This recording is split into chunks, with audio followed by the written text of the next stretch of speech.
ధనురాశి వారి ఫలితాలు ఆలోచించినట్లయితే ఈ సంవత్సరం మూలా నక్షత్రంలో 1, 2, 3, 4 పాదాలు, పూర్వాషాఢ నక్షత్రంలో 1, 2, 3, 4 పాదాలు, ఉత్తరాషాఢ నక్షత్రంలో 1వ పాదంలో జన్మించిన వారందరూ ధనురాశి జాతకులు అవుతారు. ఆదాయం 8, వ్యయం 11. ఆదాయం కంటే కొద్దిగా వ్యయం పెరిగింది. రాజపూజ్యం 6, అవమానం 3. కాబట్టి ఆదాయం కంటే వ్యయం పెరిగినా రాజపూజ్యం అవమానం కంటే కాస్త ఎక్కువగా ఉంది. కాబట్టి ఈ సంవత్సరం ధనురాశి జాతకులకు ప్రశంసలు సమాజంలోనూ, అలాగే ఖర్చవుతోందనే బాధను బాగా మింగివేసి ఖర్చు వల్ల కలిగేటువంటి దుఃఖాన్ని కూడా తొలగింప చేయగలిగినటువంటి శక్తి రాజపూజ్యం వల్ల కలుగుతుంది. ఆదరాభిమానాలు సమాజంలో కాస్త ఎక్కువగా ఉంటాయి. వీరికి ఈ సంవత్సరం సెప్టెంబర్ 12 వరకు గురువు దశమంలో లోహమూర్తి, ఆ తరువాత ఏకాదశంలో సువర్ణమూర్తి. శని సంవత్సరం అంతా కూడా జన్మరాశిలో సువర్ణమూర్తి. ఆగస్టు 15 దాకా రాహువు 9వ ఇంట ఉంటాడు, కేతువు తృతీయంలోనూ లోహ తామ్రమూర్తులుగా ఉంటారు.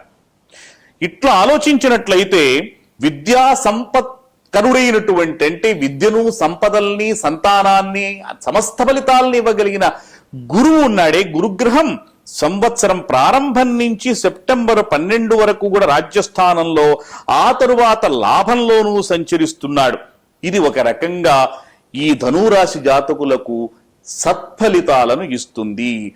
గురు బలము వాళ్ళకి ఎంతో రక్షణగా నిలబడుతుంది అని చెప్పవచ్చు. శని సంవత్సరం ప్రారంభం నుంచి జూన్ 19 దాకా జన్మరాశిలోను, ఆ తరువాత వక్రించి జూన్ 20 నుంచి అక్టోబర్ 25 దాకా వ్యయంలోను, ఆ అక్టోబర్ 26 నుంచి సంవత్సరం చివరి దాకా జన్మరాశిలోను, ఇలా శని అటు ఇటు సంచరించటం వల్ల శని కొన్ని బాధలు కలిగించిన గురువు యొక్క బలం వల్ల వీరు దుఃఖాలన్నింటినీ కూడా ఆత్మ సంయమనంతో, దైవ భక్తితో వాటన్నింటినీ కూడా అధిగమించి వీళ్ళు సుఖశాంతుల్ని పొందగలుగుతారు ధనురాశి వారు. రాహువు భాగ్యరాశి సంచార కాలంలో వీరికి కొద్దిగా దుఃఖాలు కలుగుతాయి.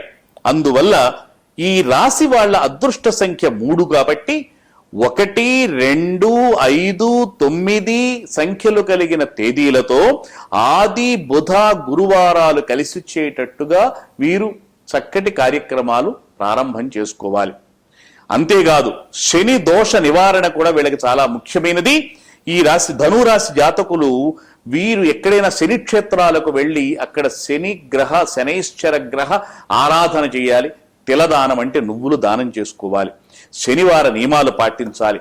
అన్నింటికంటే ముఖ్యమైనది శనైశ్చరుణ్ణి కూడా అరికట్టగలిగిన శక్తి కలిగినటువంటి ఆంజనేయ స్వామి ఆరాధన వీళ్ళు చేసుకోవాలి. రాహుకేతు నివారణకి సుబ్రహ్మణ్య ఆరాధన, స్తోత్రపారాయణలు, దుర్గాదేవి స్తోత్రపారాయణలు చేసుకోవాలి.